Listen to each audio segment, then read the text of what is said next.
mind if I walk and talk with you and come in and talk softly about the book of Revelation? We're now seeing the book of Revelation, aren't we, unfold. Now, I'm not preaching any message here. I just want to give some kind of early warning. This is just an early warning video. But there's a particular passage in the Bible, right, where it talks about the beast turning on the harlot. I'm not going to cite the scriptures, the chapters, or anything like that. People can do that later. I'm going to give you the circumstances revolving around the beast and harlot situation. So who's the beast? Well, the beast isn't necessarily Satan. The beast in this case, and it's important to take the scripture as a whole, context, not to take a little snippet out and slant it and give it a completely new meaning. Don't want to do that. So the beast will turn on the harlot. So the beast is all man's military and political empire on the earth. All of them. That makes up the beast. And she turns on the harlot. So who's the harlot? Well, the harlot is the whole conglomerate empire of false religions. All of them. Every false religion in the world. That is the harlot. What is another word for a harlot? A prostitute. So the harlot, or the prostitute, got that name. Why?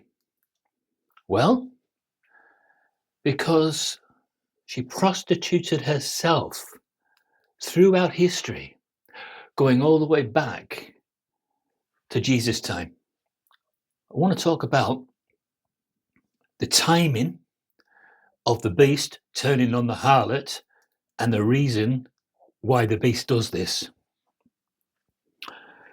Because why would the political powers of the earth today decide they want to get rid of all religion? Why would they do it? What would be the incentive? What would be the motive? They're not going to just do it without a motive. So the religious powers, the Vatican, all religions of the world that make up that conglomerate lump that I call Babylon the Great, the world empire false religion, give the beast an excuse. What is that excuse? Well, what is she so good at? What is false religion so good at? Well, it's interfering in matters of a political nature. Let's keep this simple.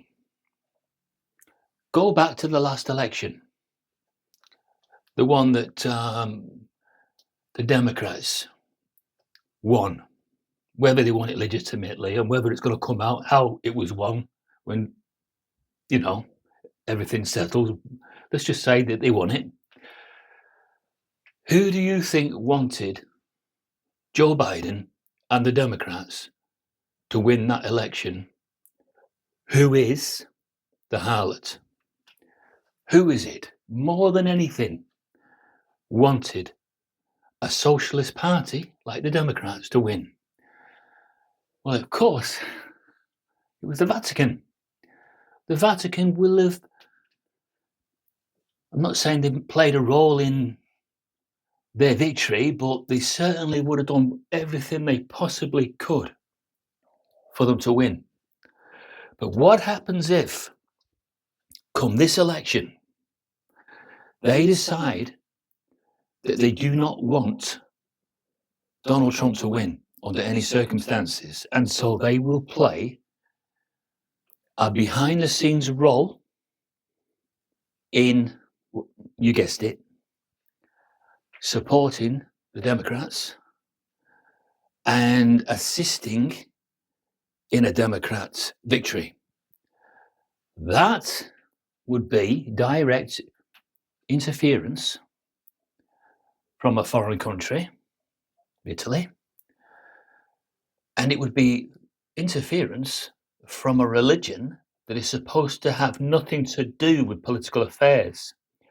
But again, Revelation is very clear about one thing.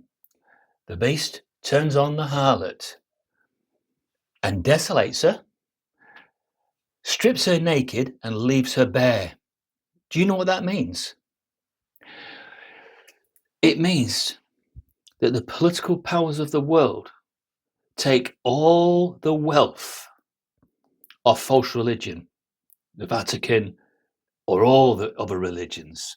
They take every single material thing off them. This is what it means to desolate someone and leave them naked.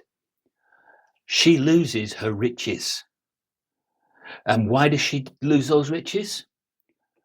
Because she interferes into political affairs. She sticks her nose into something that does not concern her. And the beast turns on her. And at this point there will be no religion in the world because it will have gone. But anybody that is still practicing religion at this point will stand out like a sore thumb. And when they stand out like a sore thumb, they will be a target for attack. This is one of the signs of the last days. And you will see it. For now, we're getting close, in my opinion, to the beast turning on the harlot. Watch out for it when it comes. Can you imagine living in a world where there is no religion of any kind? Isn't it religion that causes more wars in the world than anything else? Right? Can you imagine if every religion in the world is gone? Can't even practice your religion without being attacked in some kind of martial law, tyrannized way, because they have decided they don't need religion anymore, the beast system. But if you're a Christian and you're a lover of God and you still want to carry on with your Christian duties at this time, believe me, you will come under attack, because I'm afraid Revelation says so. Jesus says so. Now, I didn't want to ram any religion down your throat. That's not what I want to do. I'm concerned about who's going to get in with the election results, definitely. More than anything, I just want a fair election. Is it just too much to ask for, to have a fair election? Well, it's just not possible, people. The stakes are too high for there to be any kind of fairness in this election. And they will lie and cheat. And one party will try and destroy the other person's credibility, calling them names which are just made up, really. There's no truth in what they say. You know, you won't see any past evidence of somebody mirror reflecting Hitler as a fascist. But the fact that they've said it, it's just so that they can throw a load of mud on that person. And they hope that if they can just get a small percentage of votes away from that person and bring those votes to themselves, it will be enough to tip the balance. But that's a human political government. But there's got to be something better than that, because human political governments will still have wars. They will still push people and conscript them. They will still keep people in fear. This is what they do. This is what the Romans did. This is what the Assyrians did, the Babylonians. This is what every world power has done, has kept people in tyranny. If you keep someone in tyranny and not allow them to get up, then that is permanent enslavement. The Egyptians enslaving the Jews to the point where Moses had to give he had to give some kind of demonstration, didn't he, to the Pharaoh, that God's power was greater than the Pharaoh's wise men's power. And that was the point in which, well, the 10 plagues. And then eventually he let the people go, but reluctantly. You see, what's coming down the line can't be corrupted. It can't be bought off. You can't just give 10 million to this next power that's coming in the world, the Messianic kingdom, and buy yourself a special place. It can't be bought. It is incorruptible. And there's a good saying, isn't there, about that?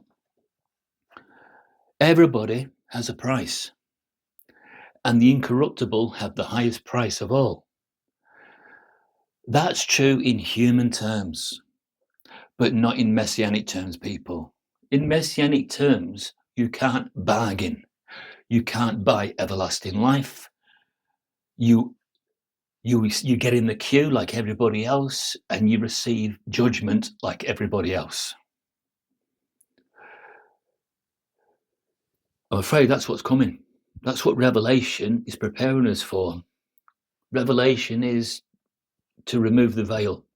We can finally see what we've done with our lives, how we've been corrupted, how we've listened to the wrong people all our life instead of listening to the Creator. So all I'm saying is, people, that this is an early warning video, and there's other people that have tried to early warn us. And I think of David Crowley, the late film director. He tried to early warn us about the martial law that they're going to bring in. And the ones doing this tyranny and martial law wear an apron. Say that quietly. They wear an apron. Say no more. We've been warned by Phil Snyder. He was the top UN geologist, and he gave college and campus discourses on a second metallic table. He called it the alien metallic table. And he tried to warn us about what the United Nations plan on doing. And it's not good, people. It isn't good.